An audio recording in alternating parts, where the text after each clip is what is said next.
Welcome to Reccast, a video podcast series about all things AI in recruitment, brought to you by Recright.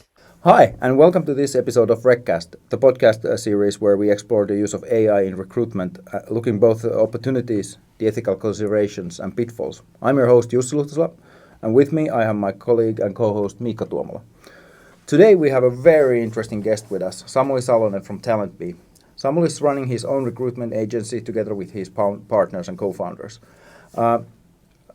We wanted to have a discussion with Samuli, who's very experienced in recruitment and especially modern recruitment. Kind of what's his take on the topic of AI, and that's why we've invited him here. Welcome, Samuli, and great to have you with us. Yeah, welcome, Samuli. First of all, we would like to hear something about your background. So please introduce yourself and tell about yourself and maybe about the TalentBee shortly as well. Yeah, of course. I always like to start these maybe a bit off the professional side. So I love food, I love playing paddle, I love warm places. You know, the reason why I'm not there right now is I'm in Spain enjoying the sun.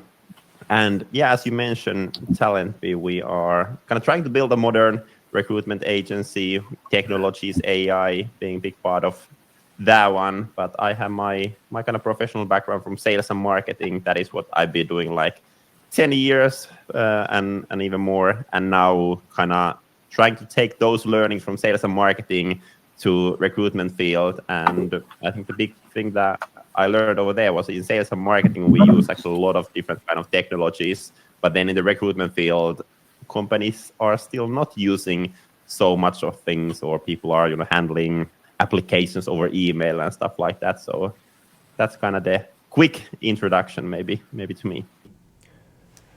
Yeah, as you mentioned that you have a long background in sales and marketing, but why did you decide to build your own company, and why the talent acquisition? Is it the reason you already mentioned, or is there something behind as well? Why talent acquisition and employer branding? Yeah, I've known that, at some point I will have my own company. I think I've known that one for 10 or 15 years. And, all the time I've been in a lookout for a good idea.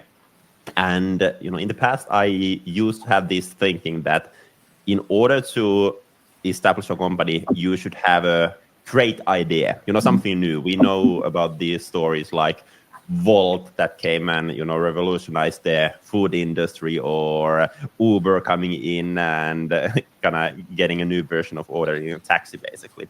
And I was always thinking like I should have a new idea, something big, something cool. But then at some point I realized that I don't actually need that one. And that is most likely one of the hardest way of establishing a new company, because you need to educate the market a lot on something new. So I kind of realized that maybe it's worth establishing a company somewhere where I know that there is a lot of competition, there is a market for sure, and then just doing things, a bit better branding, bit better customer experience, a bit better people working for us. And that was kind of the background on why establishing a company. And then why talent acquisition. 3 years ago, I wouldn't have never guessed I would be talent acquisition. The fact for that one is like my girlfriend used to work as talent acquisition lead in a SaaS company, and back home we started to discuss a lot about the industry, and she was complaining me about different agencies and that there isn't an agency that understands SaaS business well enough. And then it started from kind of me throwing an idea to her that, hey, you should maybe do some consulting on that side as a side hustle. And the more and more I kind of help her build the idea, the more I was like, this is interesting. Should I actually start doing that? And then we decided to found the company together on talent acquisition industry. How has the first years been? What's your kind of experience? It's been good and bad. So we've been now operating roughly a year and a half. The market itself is quite bad, as I think as well, on working on the kind of recruitment industry. A lot of layoffs going on, companies not hiring as much as they used to. So that one is for sure creating a challenging place for a recruitment agency. Not the easiest time to start. No. But then at the same time, like, because we don't have, big overhead costs ready starting on day one, it's been not easy, but we've been able to grow the team, hire people, keep customers happy, get customers. And I think the key to success is the fact that we are small. For us, it's enough to get one new customer a month. Like if we are able to only acquire one new customer a month, keep the current customers happy, we are able to grow. Whereas, if I think about our competitors who've been growing in, let's say, past 5 years, and, they had 30 or 40 employees, and, then the layoffs hit, 50% of their customers went away, then they have some big problems. So I think there is the kind of silver lining on being small. It's easy to grow when you are small. It gets harder and harder every year. Yeah, and I think that it might be a benefit for companies like TalentBee, that actually companies have had those layoffs and they have had the hiring freeze. And then when they continue to hire, it's way easier to buy things from agency than hiring own talent acquisition people again, because the risk is so much lower anyway. So it actually, the hard market might be a benefit for companies like you. Actually, looking at the data, the Recright data, it's quite interesting to see that compared to last year and even the year before, we have less open positions. That's directly due to, like you mentioned, the job market is soft here. Companies are not hiring that much. But at least now that we're looking, especially this year, we're seeing that we have quite a large number of candidates per position. So that, of course, that's also a symptom of what kind of companies are using us to hire, but we have quite a high volume, so it also tells you something about the market. So there is fair amount of applicants seems to be out there in general. And as Miikka mentioned, if you have less recruiters, if you have less people doing the handwork kind of in-house, then there might be demand. There's demand for tools like ours, but I would imagine there should be demand for services like yours as well. Yeah, and it's interesting, it's kind of changing in a way. There are still, those very hard to fill roles where you need to do a lot of headhunting and, find candidates under the rocks, and that takes time. But, just yesterday I talked with one founder and he was complaining that his CTO was using way too much time on a recruitment because they had I think 200 applications and, then screening all of those through and figuring out who to talk with. So kind of the problem has actually changed. It's still time consuming, but now it might be actually, going through the applications. And that is actually something that is quite interesting that we've seen is companies have actually decided not to open the role to public because of the fact that it might take so much time to go through all of those, hundreds or thousands of applications they are getting. Yeah, and it might be, as you are also focusing quite a lot to SaaS business, it might be also that the roles or the people they need they're kind of a new type of roles and quite niche roles as well. So they open a position with some title, they might end up getting totally wrong type of candidates with just opening a public role, even though the title might be similar to something before, but still the companies need kind of a new ways of working. So. Shifting more towards the AI topic, before we go into recruitment in general, what's your take on AI in your personal kind of day-to-day life, in work life? What kind of tools do you use? Have you found something useful on how you work, how you build your day? Yeah, we are, testing out a lot of different kind of AIs, and the reason for that one is actually I kind of think that today you can handle your work without AI, but the fact that it's changing so rapidly is if you now are not trying out, then in year 2 or 3 you will be kind of missing the train. So that's kind of why we are testing out different things. If I look at maybe just give few examples, because I think we've tested out tens of different tools, but I think the most interesting ones, if we look at the kind of the recruitment process in general and where the use if we start from all the way from the beginning, I think for one very interesting thing to use AI is kind of the profile definition and like what you are, looking for. And I think that is a step that most companies actually skip when they are starting to do the search, like, hey, who we should be looking for. But then I think one of the most interesting ones, and this comes from my background from sales, is like in sales, there is a lot of outreach tools that companies are using, like Apollo.ai or Lemlist or anything like that. And with that one, you can basically kind of do kind of sequences that are automated, that are built by AI. And lately, I've seen a lot of AI tools or recruitment doing the same thing. One interesting being, for example, HireSuite. They are a US-based company. They are building a sequencing tool, AI powered, doing the search of the candidates, building sequences on how to reach out to candidates. So I think that is very interesting part on the headhunting things. Then I think third one, what we talked a bit on earlier, is regarding when you have high amount of applications, like how to solve that one. And I think there we have a lot of different options. We have application tracking systems that are going through the applications and maybe looking for some keywords over there. Then we have video tools like yours, where candidate might answer to a few questions, and then I know there is maybe more traditional ones where you kind of analyze the answers yourselves, and then there are companies where basically AI is analyzing the answers and then giving like, hey, here are the top 10 candidates.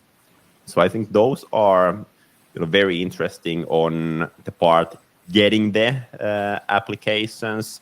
Then of course for recruitment, marketing, employer branding, a lot of content production tools like Jasper AI is something we use a lot actually nowadays.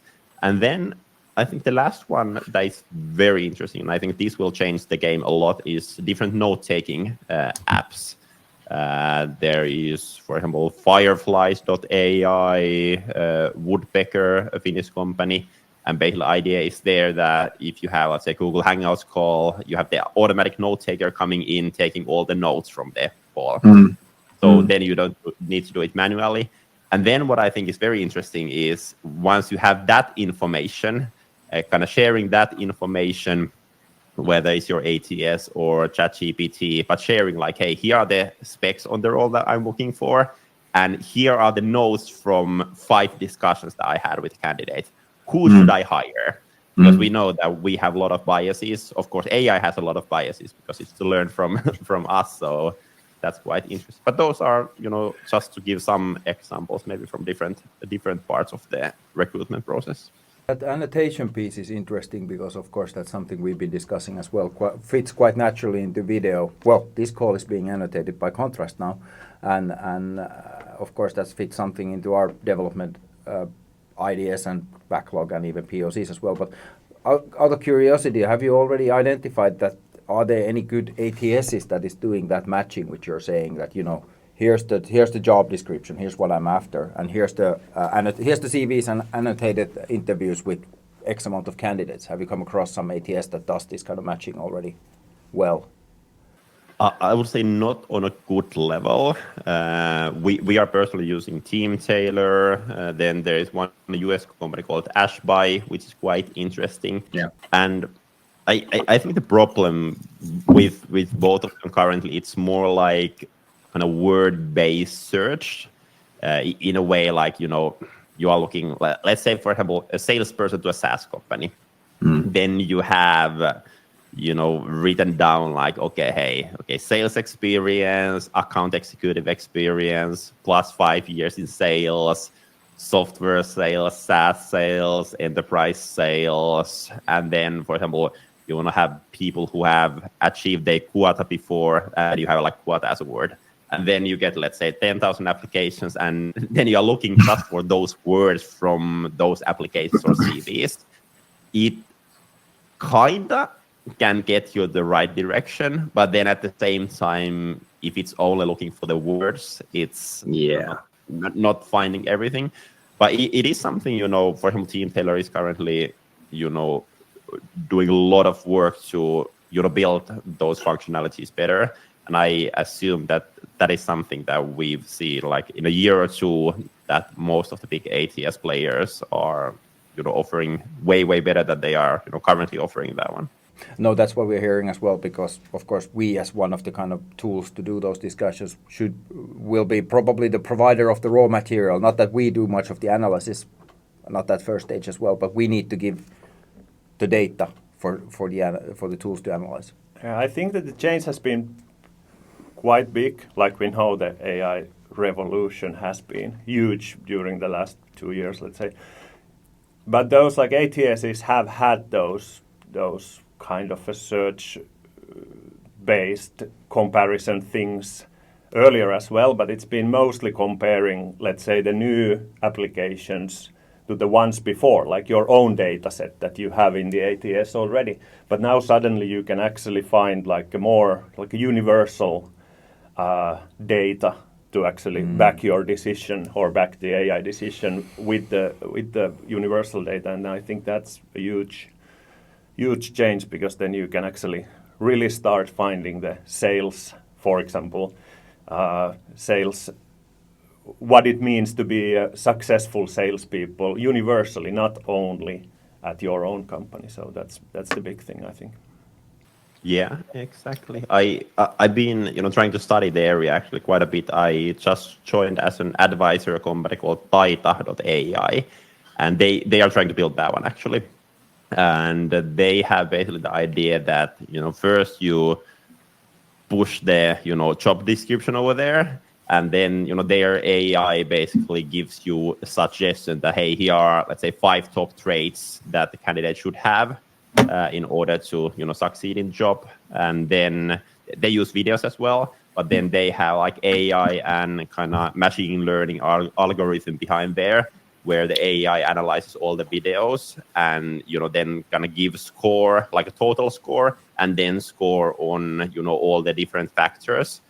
And that's quite interesting. They are super early on, just getting their first pilot customers. I tested it out as well, recorded a lot of answers myself, and see how the AI kind of scored me. And I also tried to kind of trick the AI. That was very interesting.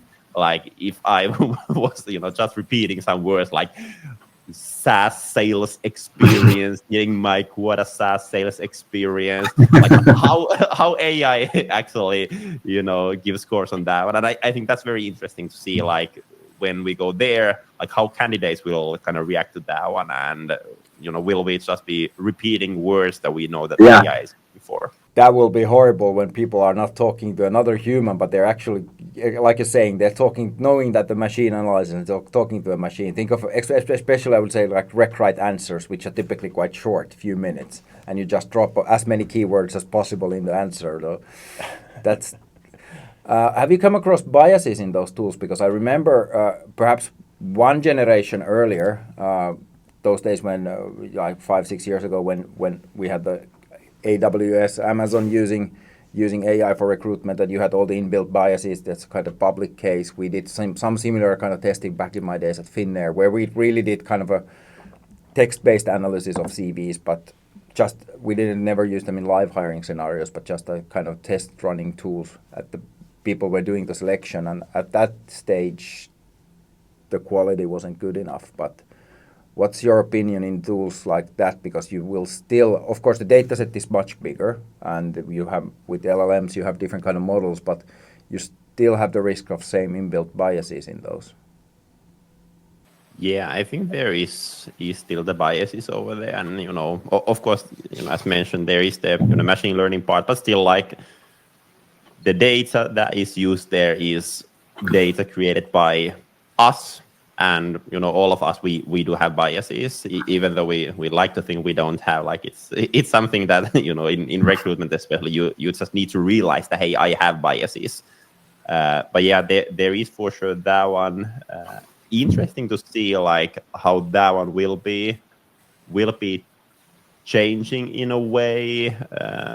I've been talking with, we are not doing like DEI work, as a kind of DEI consulting, of course, kind of taking DEI stuff in consideration when we do recruitment and employer branding. But I've been talking with a lot of like DEI experts, and it's interesting to hear their thoughts on this topic. And everyone that I've been talking are still saying that you can see biases over there, but if you kind of give data that isn't biased, then they learn it in a way. But I remember there was this one example, like super simple example, but if we take, for example, Google Translate, and we translate that, let's say someone is a nurse or someone is a doctor, and we use language, for example, in Finnish it's hän, so it's neutral. But then, when Google translates, it's always like she is a nurse, he is a doctor, for example. So, there are those biases that are learned. But I think we are starting to get rid of those, but they are still there for sure. Yeah, and even the newer models make their own assumptions. We've been testing transcribing videos, and actually quite a common mistake is that, let's say you have somebody speaking Swedish with a very strong Finnish accent, you'll get a Finnish translation automatically out of the machine. And when you have somebody with a strong Swedish accent, you'll get a Swedish transcription. So there are funny ways how things happen, but... Yeah, but I think that just going a bit back to DEI, because it's also like been studied. I unfortunately don't remember the who published the study, but it was in the US a while ago, that actually DEI was a big thing 2 years ago.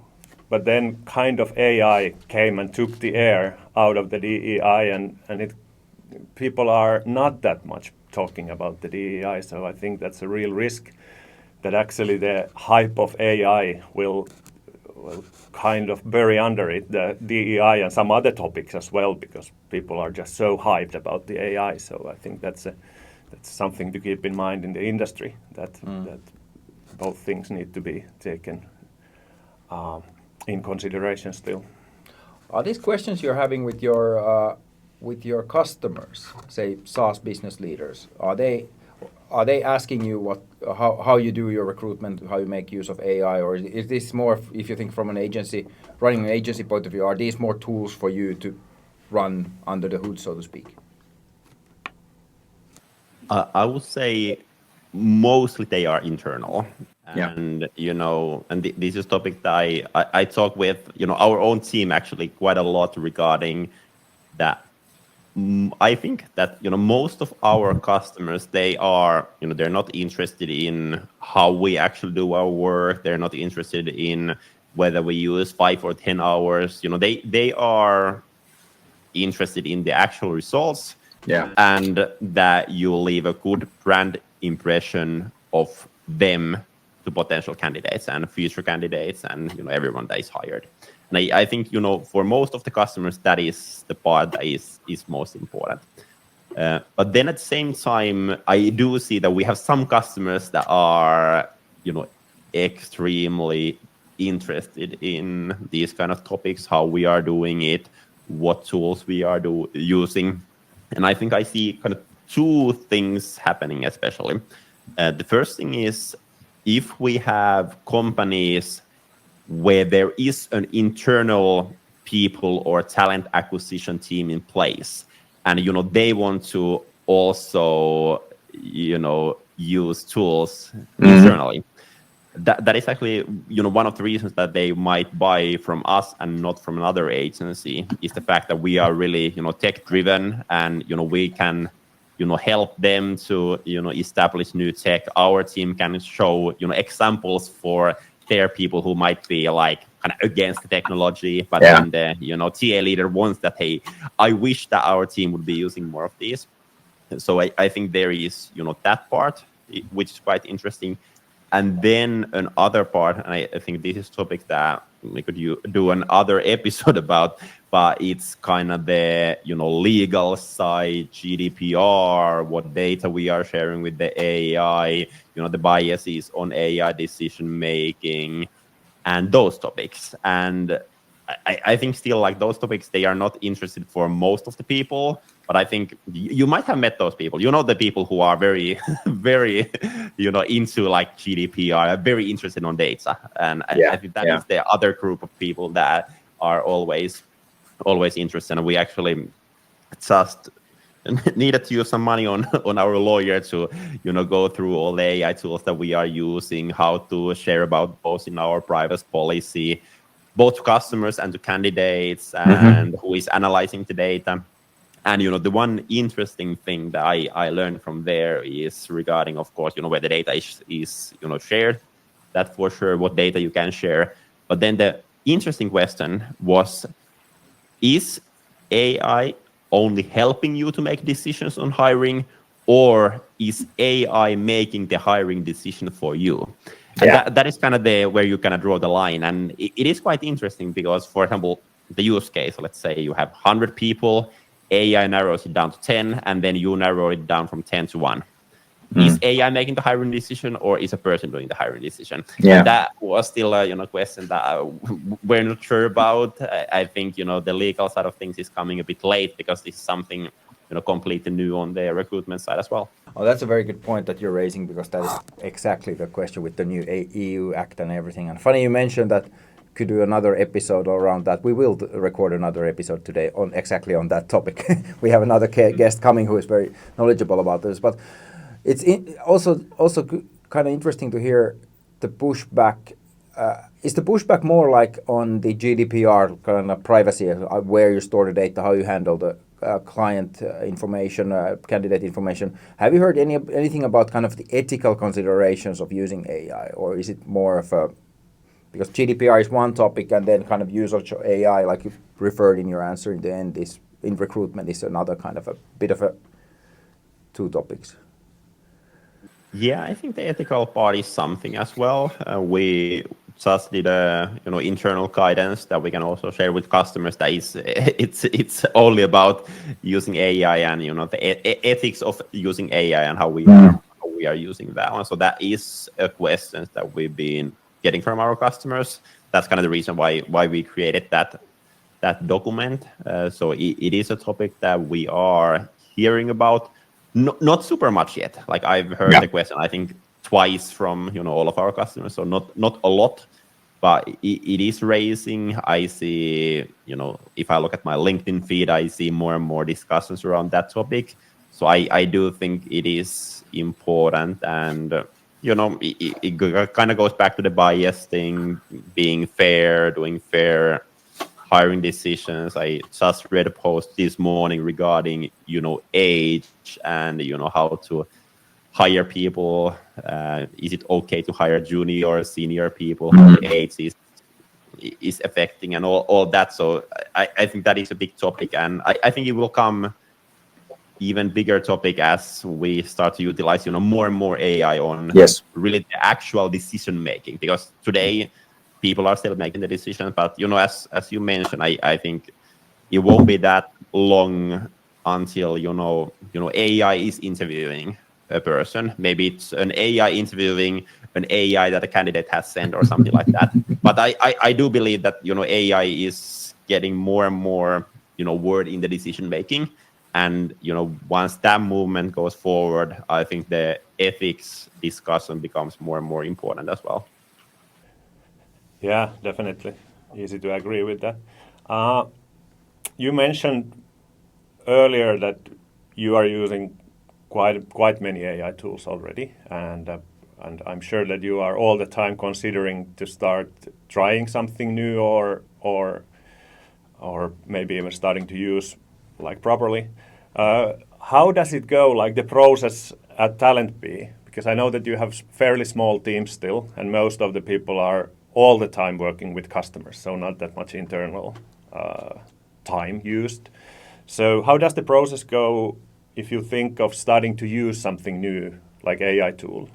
Can you describe how have you made the decision and how does the process go? Yeah, sure. And I think what you mentioned there regarding timing, I think timing is actually one of the reasons why I feel like most agencies or most internal teams aren't testing out new things, because testing out new things it's hard. But how the process typically goes is like it's either someone from the team or me seeing some tool, and then I share it on our Slack like, hey, this looks like a cool tool that we could try. And just maybe to give a bit more of background, so I'm actually not doing customer work in TalentBee. I'm doing everything else, from sales, marketing to finances, touching customer work a bit every now and then, but like I don't have, for example, any ongoing customers that I'm directly working with. So typically, I have the most time to, do some research and find interesting looking tools, and then, sharing with people like, hey, I found something that might be cool. But then typically on that stage, we, bump into a problem.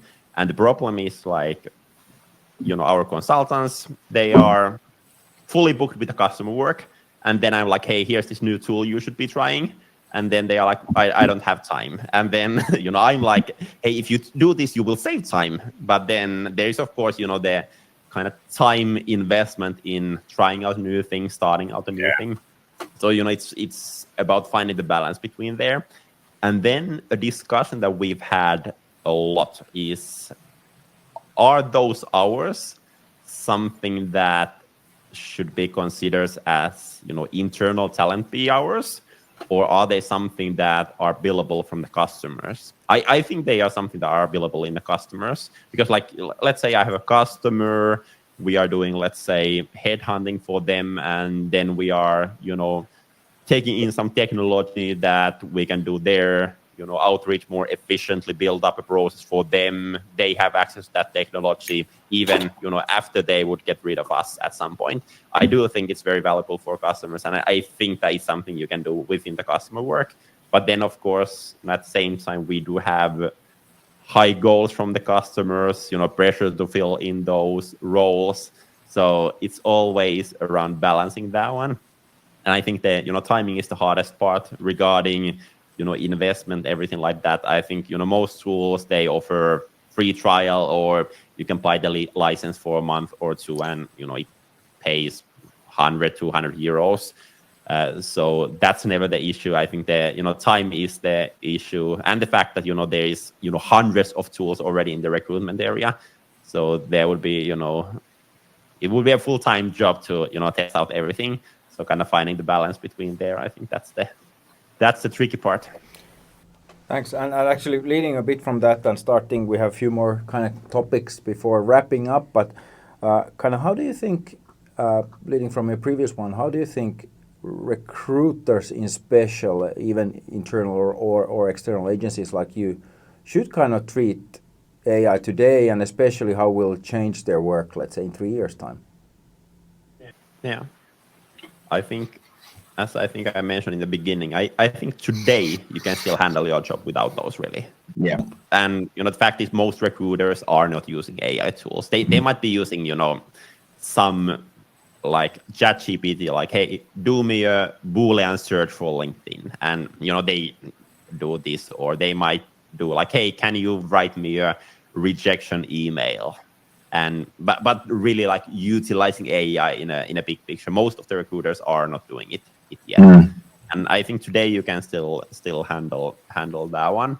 But as we move forward, I think it will be changing the industry a lot.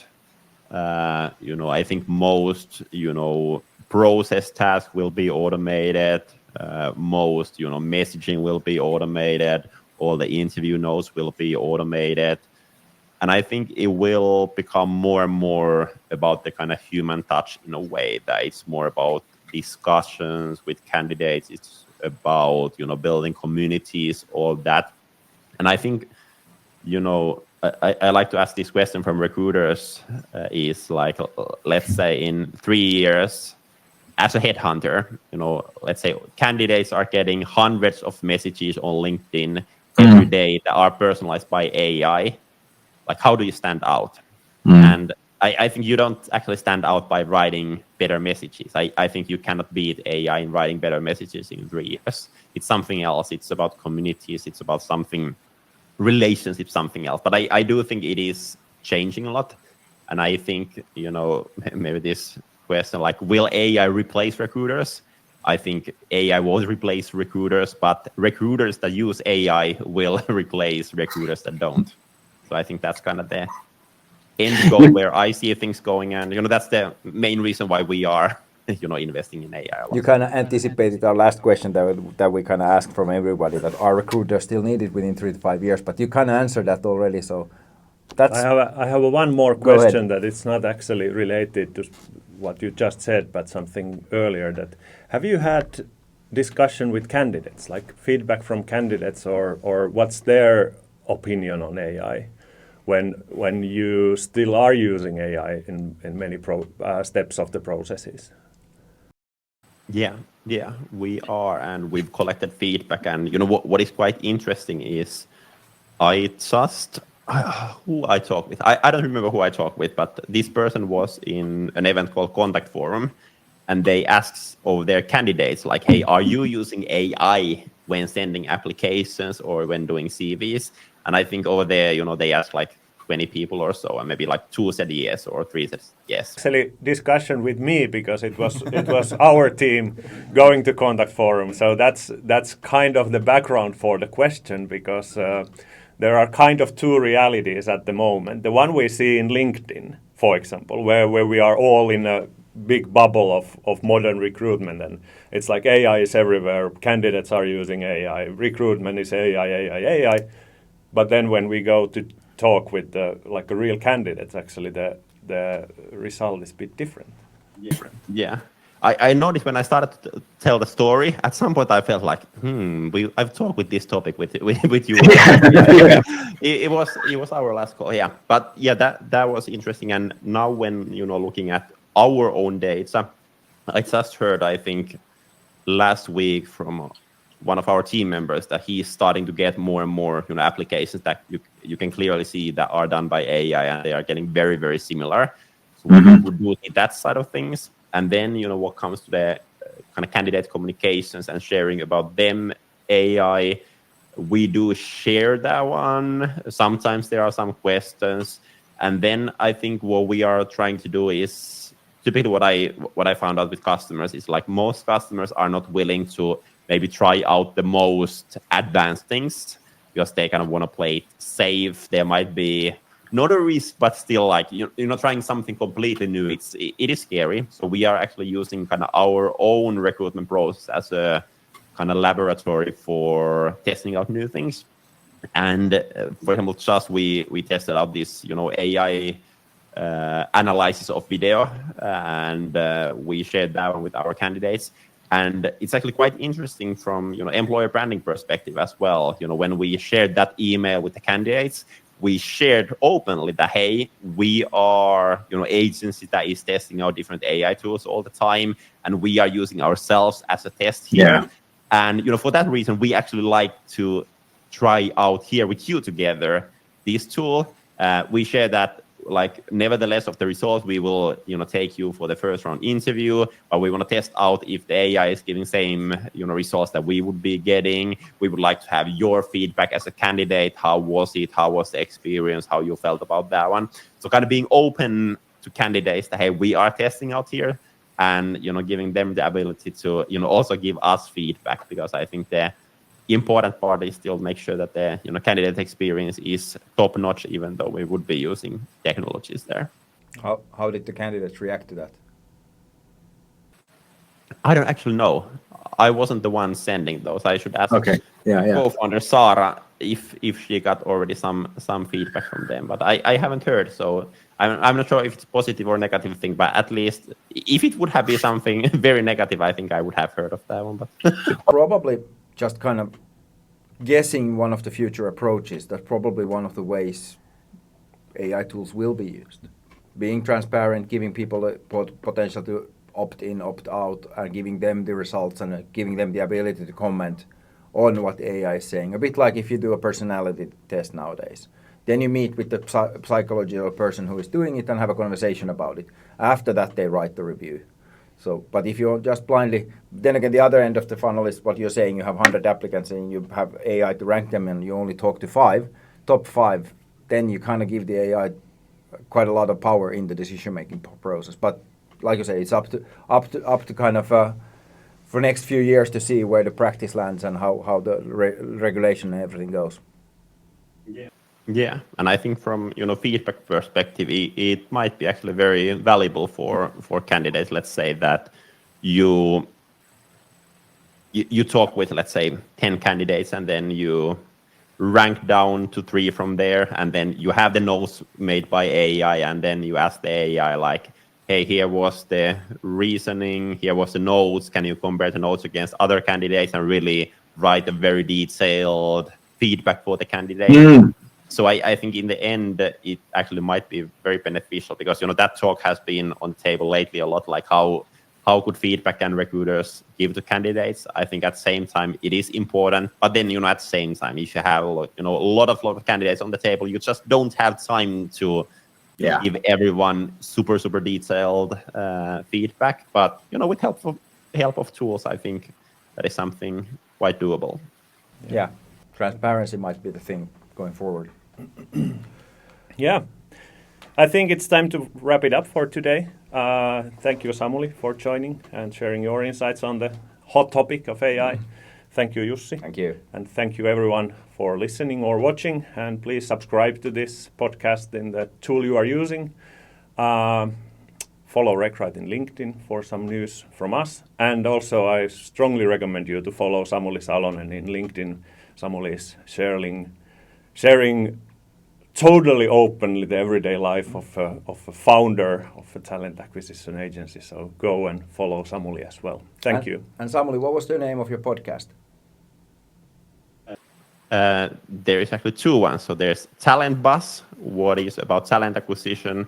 And then maybe for the Finnish listeners, there is a podcast called Turha edes yrittää, which is a podcast in Finnish regarding entrepreneurship and failures and successes and open stories along the way. So in addition to Reccast, remember to subscribe to Samuli's podcast as well. Thank you. Thank you. Thank you. Bye-bye.